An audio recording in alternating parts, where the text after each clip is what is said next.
صبحكم الله بالخير. اليوم حلقتنا مميزة، معاي عبد العزيز المريخي. صراحة موهوب ما شاء الله عليه، ومتخصص باللحم اللي هو المدخن السموكي.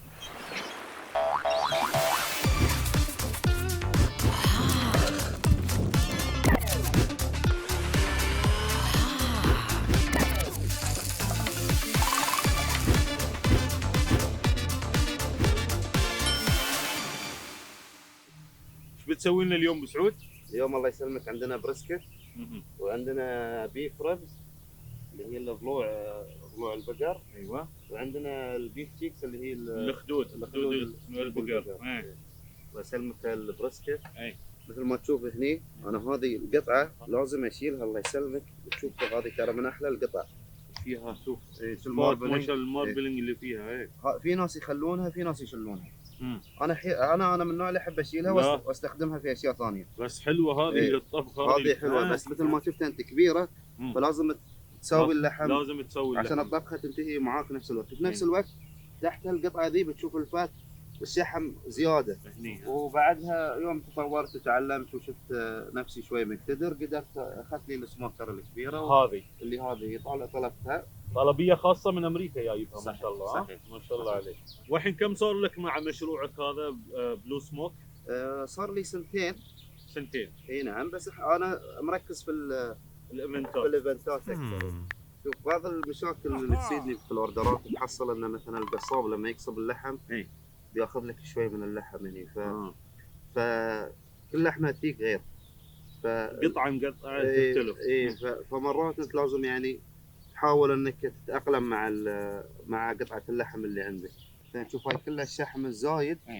انا هاي بعدين ما استخدمها، ما قطه يعني. لو تشوف هني الشحم هاي كله اذوبه واستخدمها مثلا يا مع الاكل، يا حتى استخداماتها كثيره. اقرص فيه السموكر. استخداماتها كثيره يعني الشحم، فحرام نقطه. فنعيد استخدامه. لان ابو احمد يهمنا كثير ان القطعه تكون انسيابيه معنا في السموكر.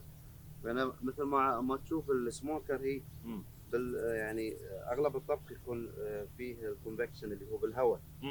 فكل ما كان البريسكت انسيابي، كل ما استوى عندك احسن، والفات توزيع الحراره عليه يكون احسن وافضل. بالضبط. تمام. وتحاول انك تتجنب الاماكن الحاده، يعني تخليه دائري شوي. دائري شوي. على اساس انه هاي ما يجي من يوم وليله، طبعا بالخبره بالسنين الشغل. بالضبط. ما بيجي في يوم وليله انك تتعلم. كم برسكت تخربه. هي عادي، هاي عادي في البدايات عادي. اكيد. بعدين الحمد لله الواحد يتعلم من اخلاقه ما شاء الله عليك. صراحه انا فخور فيك والله فخور فيك.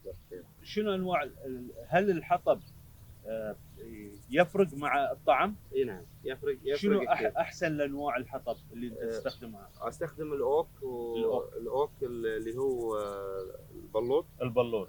اغلب الهارد وود يعني اللي هو يكون الحطب القاسي مو وفي انواع كثيره من الخشب اللي هو الحطب في امريكا وفي الاوروبي. شنو تفضل احسن كطعم يعطي فليفر حق اللحم؟ والله انا جربت الاوروبي والامريكي، اثنيناتهم ممتازين. يمكن افضل الاوروبي لان تواجده اكثر. الامريكي تواجده شوي صعب. لازم شحنه كبيره عشان تجيبها من امريكا. بالضبط. وبيكلف اكثر يعني. بس الاوك الاوروبي ما شاء الله يعني ممتاز بعد. يعني انا استخدمت الاثنين وكلهم يعني ما عليهم كلام. والطعم عندك شنو احسن شيء، الامريكي ولا الاوروبي كطعم فليفر مع اللحم؟ في الحطب والله الاثنين نفس الشيء. الاثنين ممتازين. نفس الشيء. نفس يعني انا افضل الاثنين، يعني ما عندي فرق في الاثنين. الاثنين الكواليتي كلها اوكي.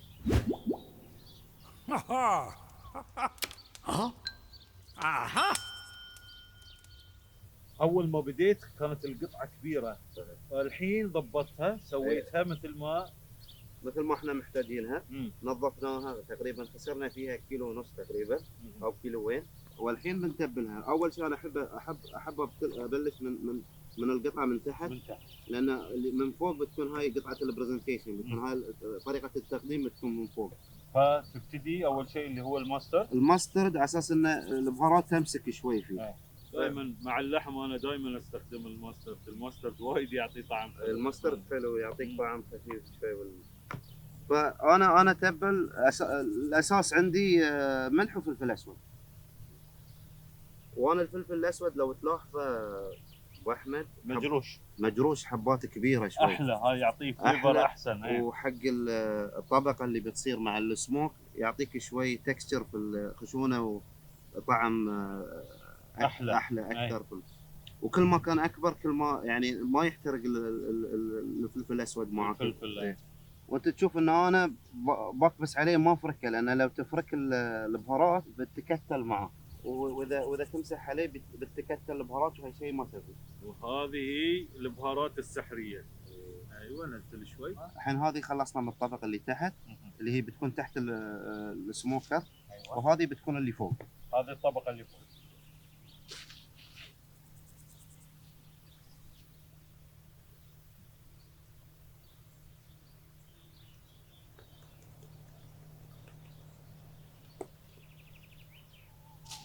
ولازم نتبل الاطراف بعد الاجناب. انا العاده ما نحب اخذ من الزياده وتحط واحط اساس حرام يعني. حلو. مثل ما تشوفون معانا نظفنا البريسكت وتبلناها. فالحين خلصنا، الحين هذه جاهزه حق السموكر. الحين ابو احمد دورك مع الربز. يلا الحين انا شلون سويت؟ خلاص ما يحتاج، انا ما اعلمك بس. لا يعني بالعكس حبيبي، اتعلم منك والله. الله يسلمك حبيبي، الله يطول لي عمرك.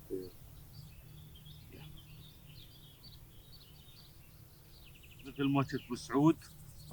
ايوه نفس الخطوات. بالضبط. بسم الله. اللي هي سيلفر سكن يسمونها. اذا هي طبخت حلوه تصير كريسبي معين، مو بنفس اللحم بس.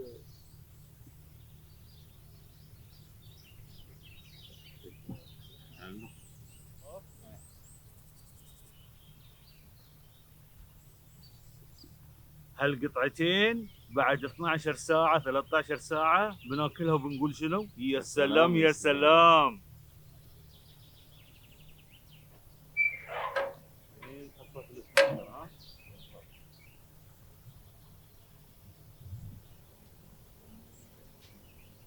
اوكي، الحين يهمنا ان احنا نشوف القطعة الأكبر. ونحطها باتجاه الحرارة.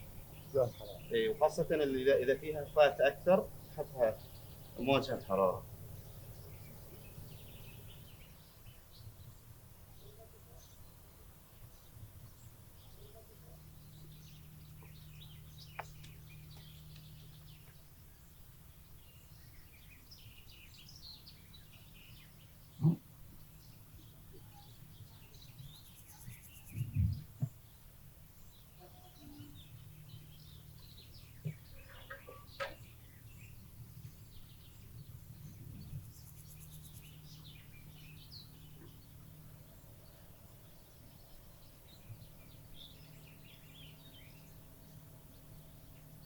يلا، هاي اللي تشوفونه خدود البقر.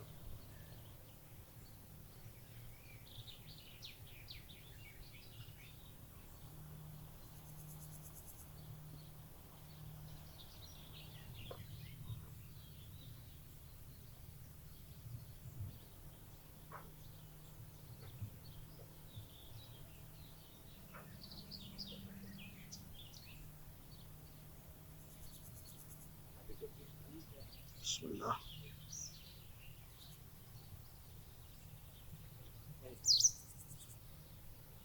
والحين اظن خلصنا ان شاء الله 12 ساعة لما يجهز البرسكت والربز يمكن 9 ساعات 8 ساعات. الربز 9 ساعات، واللي هو البريسكت يبي له 12 ساعة تقريبا 12 ساعة.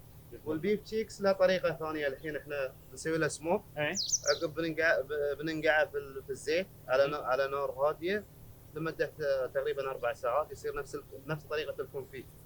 اللي هو مع الدهن. بس بنار هادية.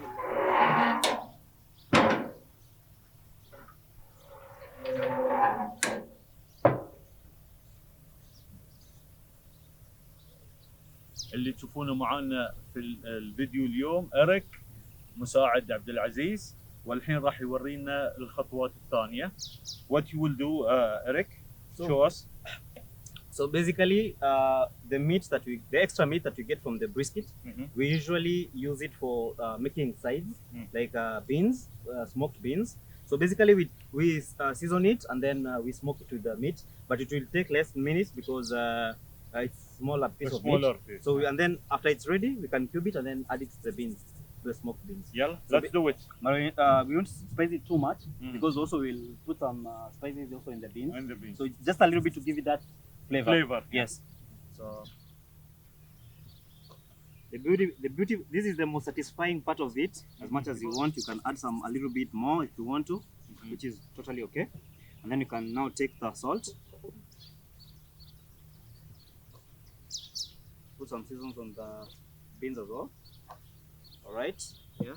So you can just play with it to make it a little bit more, tender and. That's the beauty of it. All right, so We'll take it now. yes, we'll take it now. Yeah. All right. Bismillah. So the one with the fat, we want it to face a little bit of the side of where the smoke is coming from. Make sure it doesn't burn out. The part is here. Yes, Yes. yes. So this one helps the meat cook slowly and it doesn't burn out and crack. You can put this on like this and like this.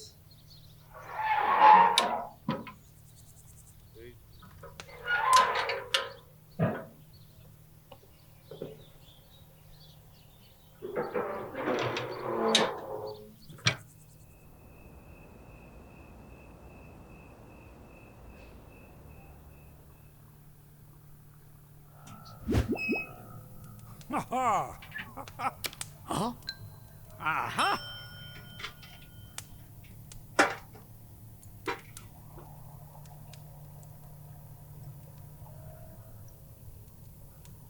250 فahrenheit في تقريبا نص الطبخه بالنسبه لي انا مناسب. انا ابلش من 225 ومع الوقت ازيد الحراره يعني شوي شوي. تدريجيا يعني. فتدريجيا من 225 250 قبل نهايه الطبخه 275 وممكن اخلصها على 300 لان يهمنا بعد الشحم يذوب معنا. فكل ما ترفع له حراره كل ما ساعدت الشحم انه يذوب. بس في البدايه انت تحتاج السموك اللي هو التدخين فالتدخين محتاج له حراره نازله على اساس اللحم يدخن. عقب تخلصه على حراره عاليه على اساس الشحم يذوب معه. الرش الاماكن اللي تكون تحسها انه مسوده دراي شوي وحاره والاطراف. واحاول اتجنب الفات اللي فوق لان الفات اوريدي ما يحتاج له ترطيب. اللحم بالاخص. كل ساعة تقريبا. الحين تتوقع كم ساعة ان شاء الله يكون جاهز؟ يبي له 5 ساعات؟ ان شاء الله 5 ساعات. 5 ساعات بيكون جاهز. انا بحاول بعد ارفع حرارته على اساس نخلصه شوي اسرع. وعندنا البيف تشيكس انا اطبخها ليه نص سوا وبعدها اسوي كونفي في الدهن مال البريسكت نفسه. يوم سوينا له تريمنج يوم نظفنا البريسكت ندوب الشحم واحط البيف تشيكس اخلصه في الدهن نفسه.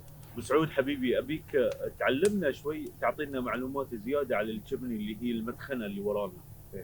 المدخنه الله يسلمك تحكم فيها في الفلو والبريشر.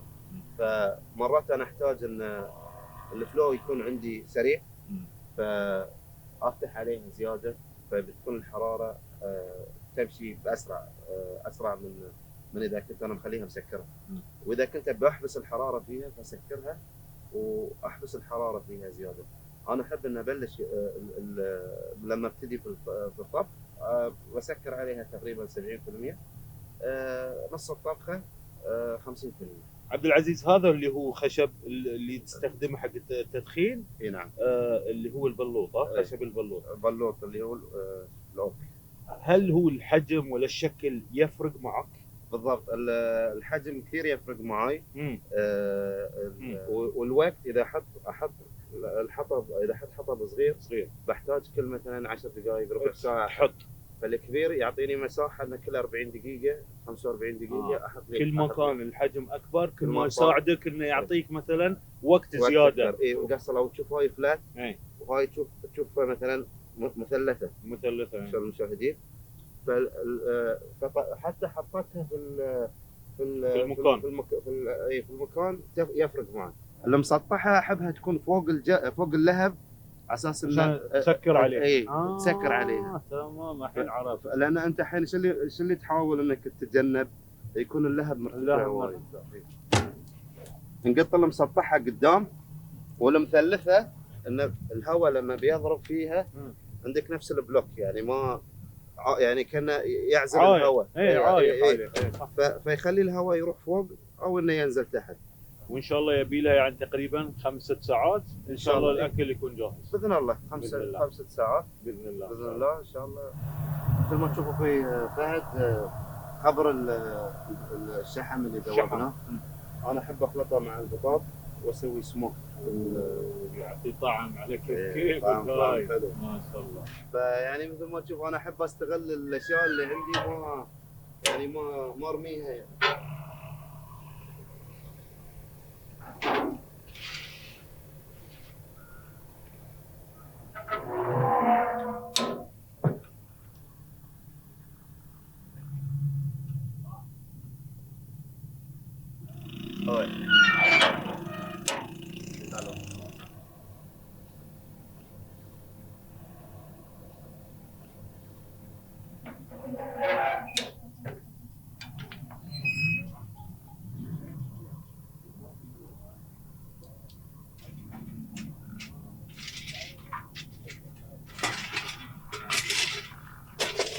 Making a bed.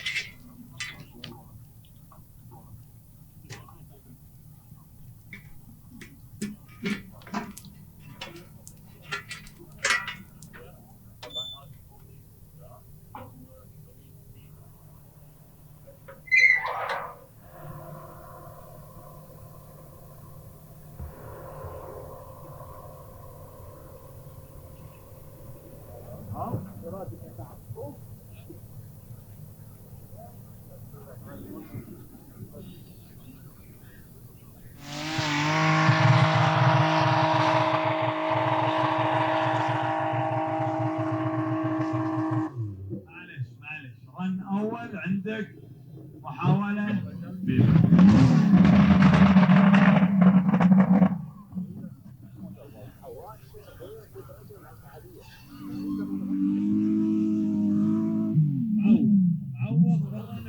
بتكلم لك مهرجان سيرين بشكل عام بما ان صرنا شهر تقريبا.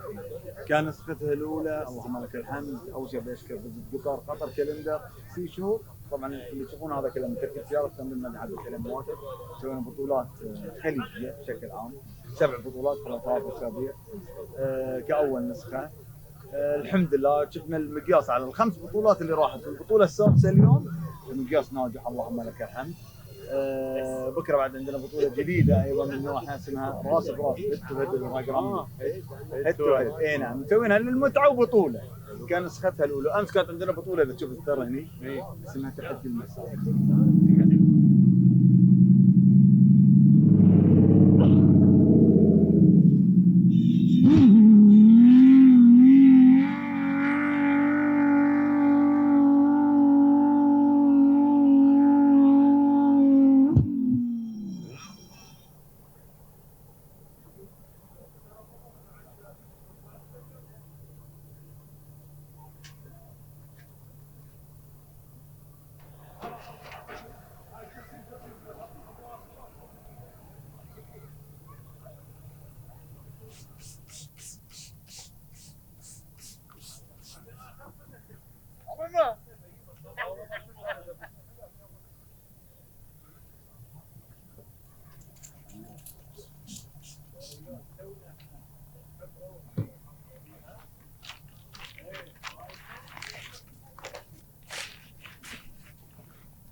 فالحين خلصنا السموك تدخين على اللحم. فالحين احنا نلف البريسكت ونحطه في السموكر ونرفع الحراره، وان شاء الله نخلصها خلال ساعتين تقريبا.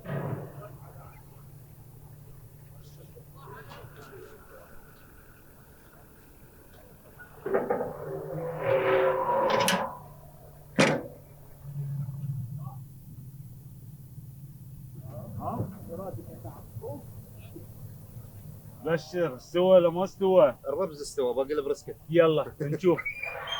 خلينا نشوف اللي استوى. يلا افتح يا سمسم. هاي خدود البقر، يا سلام.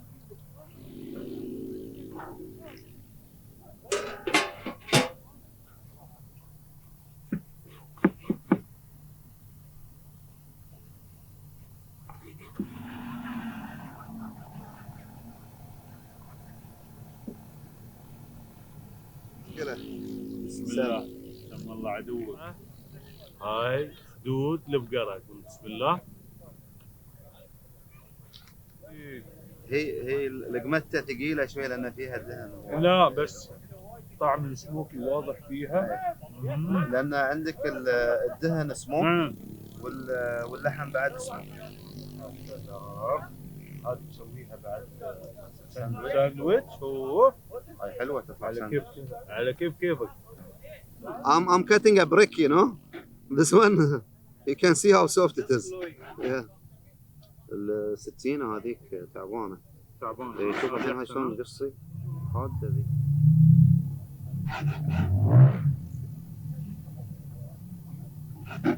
في فهد.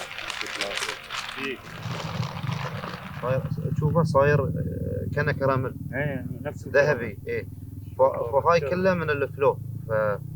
فمن العادة إذا تمسكها كأنه نفس الجلي يصير. شوف شلون يطلع معك.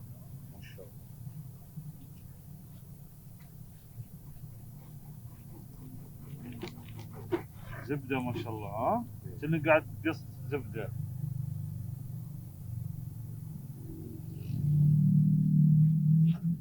يلا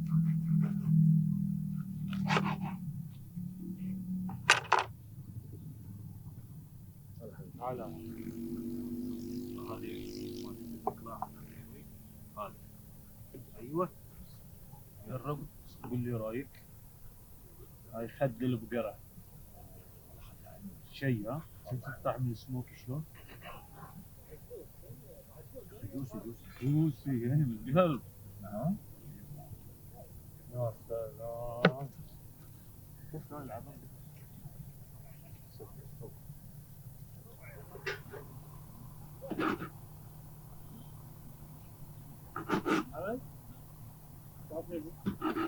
نعم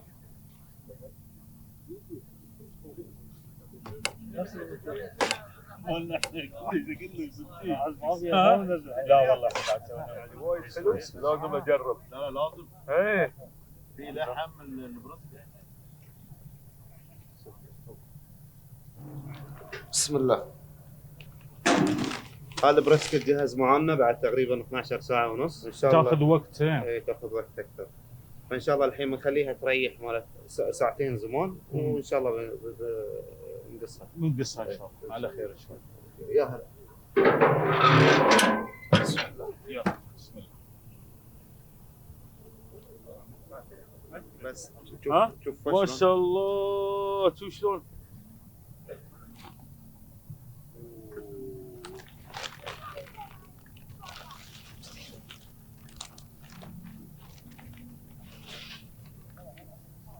يا سلام. روح تتكلم تقول يا سلام يا سلام. بس لا ما شاء الله عليها ممتازة. يعني حتى تشوف الخبر الفات اللي هني تشوفه شلون متكرمل متكرمل هني. هاي اهم شيء عندك في البريسكت. لان ليش؟ اذا الشحم مو مستوي يعطيك يتعبك في البطن.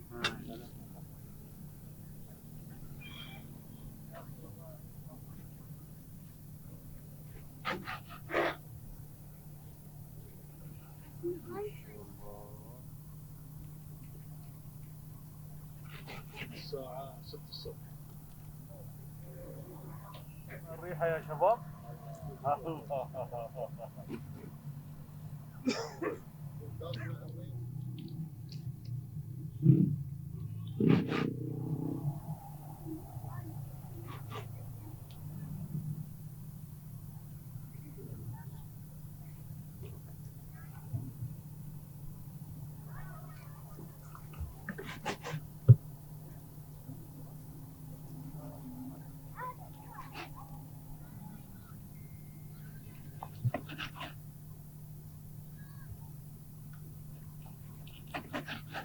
انا من ورا لازم تشوف.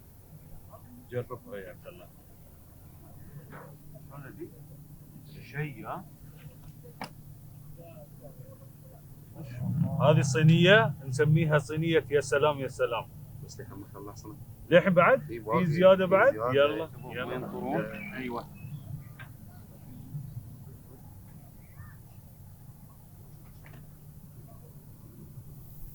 وصلنا أحلى وقت. تعبنا 12 ساعة ما قصر بسعود. تشوفون هاي معاي، هذه شنو؟ صينية السعادة. هذه صينية يا سلام يا سلام. يلا بسم الله يا شباب، خلينا نجرب. بسم الله.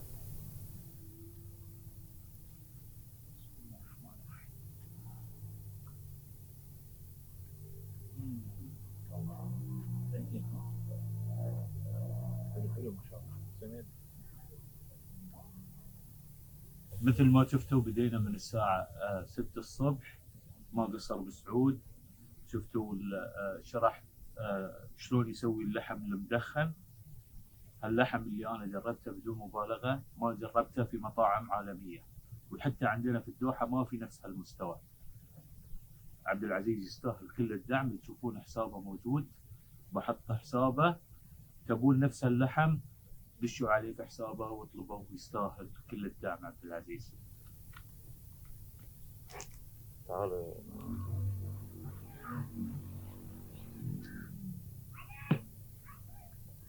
مطبوخ الشحم. بعد.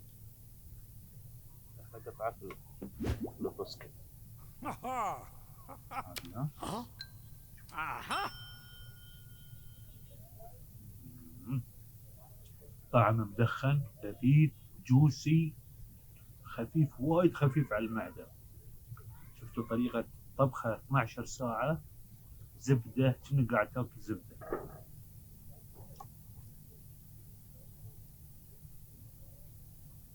استمتعت انا يومين ورا بعض. عبد الله الهاشمي، حلقة عبد الله الهاشمي مع الطبخة الخروف، واليوم عبد العزيز المريخي اليوم بدع في اللحم المدخن. اللي عنده موهبة من شباب وبنات ويعرف نفسه انه طباخ ماهر يدش علي ويبشر باحلى محتوى. اتمنى عجبكم محتوى اليوم. لا تنسون اشتراك القناة، تفعيل زر الجرس، لايك وكومنت، ونقول لكم يا سلام يا سلام.